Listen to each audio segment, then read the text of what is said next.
Hey everybody. So making a video after some time, and first I'd like to say I really appreciate everybody who's been reaching out to me. Your texts, your phone calls, messages have meant the world to me, and I'm very grateful for you all.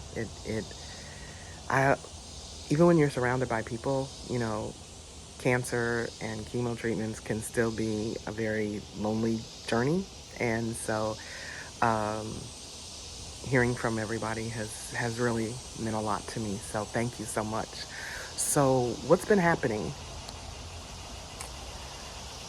So you know that I was on a combination chemo med for the first 4 treatments, which were every 2 weeks, and one of those meds is called Red Devil, and it was awful side effects, and it made me sick in all kinds of ways, and so that took me 2 months to get through that, and then at the end of July, I switched to a new chemo med, which is one med, and it is not nearly as bad as the first round of meds. Um, it's a vast improvement, but it is still chemo, and so it's not without its side effects. And so this chemo med is called Taxol, and some of the side effects, let me just start with the most undesirable side effect so far, and I won't belabor the point, and you'll understand in just a second. But the absolute worst side effect is diarrhea, and that just threw me for a loop. And so that's one. Another one is insomnia, and I have had the worst insomnia the last several weeks. It has been incredible. Like, I see every hour on the clock, and there have been some mornings where I didn't fall asleep until 4 a.m., after 4 a.m., and some mornings, one morning, it was like 6:27 was the last time I had seen the clock, and I had not been to sleep. And I'd gone, turned out the light about 11:30 or midnight, and at 6:27, I was still wide awake. And so, and then, but not sleeping late in the morning because I need to, one, I was conscious of don't stay in bed all day because you'll just exacerbate the problem. If I sleep till noon or something, then I will make the insomnia problem worse. So still getting up in the morning after only a few hours of sleep, and avoiding in the, mid-afternoon when I'm tired and sleepy from not having slept, avoiding taking a nap. And I've had to a couple of times because I just was going to drop. And so I have taken naps, I think, twice, but for the most part, I try to avoid them. So what have I been doing for the insomnia?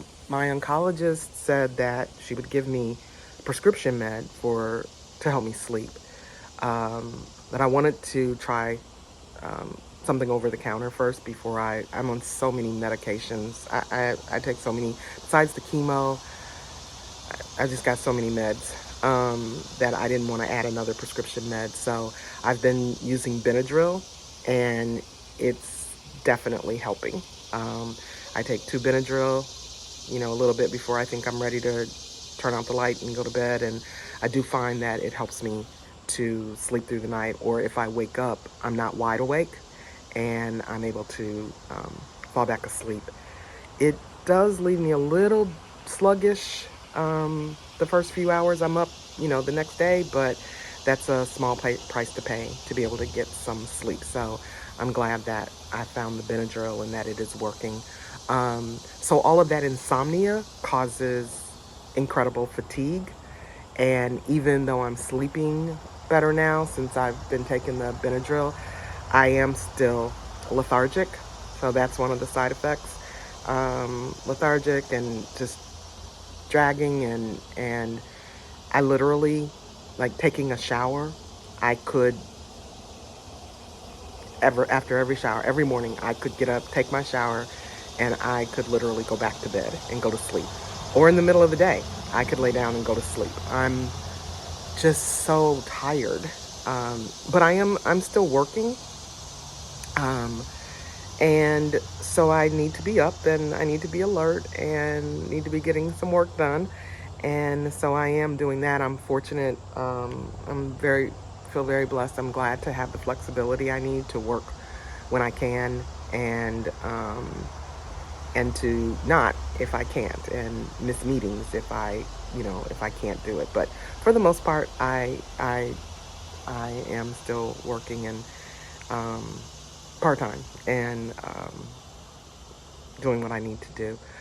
Another side effect is, I don't know whether y'all can see this. Can you see my thumbnails, and my nail beds are all turning black, and they're sore. So any pressure touching my nail beds hurts, and it is uncomfortable. It's not that the pain is excruciating or anything, but and a few times during the day, I can feel my nail beds throbbing, and so it hurts. It's uncomfortable. It's annoying, and when I go to do things that I need to use my fingers, like open up the Benadryl out of the capsules out of those foil packages, um, I find that it's hard to do for me because even that little bit of pressure, using my nails in the nail bed to get up under there and try to rip that back, hurts my nails. Um, so that's a weird side effect that is just there. I also have numbness and tingling in my left toes and foot. No pain. It's not impacting my walking or anything like that. It's just, again, annoying.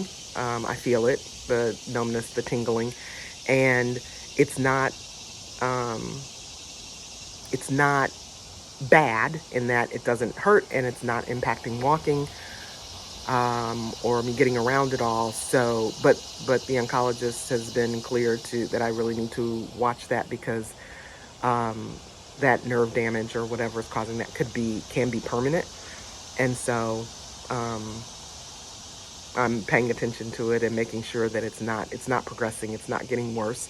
So hopefully, with these few treatments that I have left over the next month, that won't get worse and will go away after I'm off of chemo. Um,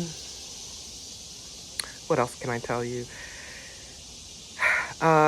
So I still don't have any hair. Surprise, surprise. It weirdly enough, I do grow peach fuzz, and sometimes there will be like these random long strings of hair that I just shave because it looks a hot mess. And so, if bald looks better, then that peach fuzz and those long stringy strands of, I mean, when I say long, it's all relative, right? They're not hanging down. But yeah, and it's all silver, gray, white, white, I guess. So I don't know if that's a prelude to what's going to grow back. I have a little bit of anxiety about what's going to grow back. I don't know what's coming back. What's going to grow back? What? How thick will it be, or not? And so we'll see because I have no idea. And so we'll just figure out, because people have said, are you going to bring your dreads back? And I don't know what my hair is going to look like. And right now, I don't have any plans to grow my locks back out at all.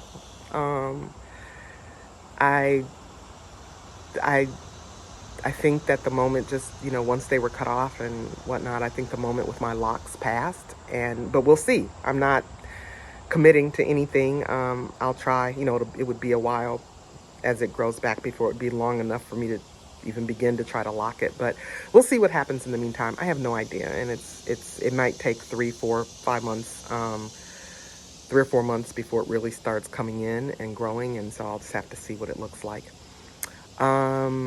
Finally, about the food, I haven't seen any mushrooms lately, so that's been good. I think my sister took my threats of bodily harm seriously. Um, and she still cooks. Most meals are fairly healthy, and like I said, it is, I can't, nothing nothing tastes that great to me. I mean, it's not awful. Even when I go out to a nice restaurant or something like that, on occasions, that few times that I'm out, it doesn't, it's just, my food, my taste buds are compromised. So there's that. And the 2 steroid pre-meds that I'm on, so each infusion I have a bunch of pre-meds that I take, and they're 2 steroids, and so those steroids make sure that I gain weight no matter whether I'm eating or not. So just what I wanted was to gain weight, but thanks steroids. So that's it. That's what's happening with me, and I'm back. And thank you all for watching, and again for reaching out, and for your thoughts, your prayers, your gifts, your love, your concern. I'm okay, and so we're at the end of this first part of the journey with chemotherapy, and I can see the light at the end of the tunnel, and it is not a train. So I'm grateful for that. All right, talk to you next time.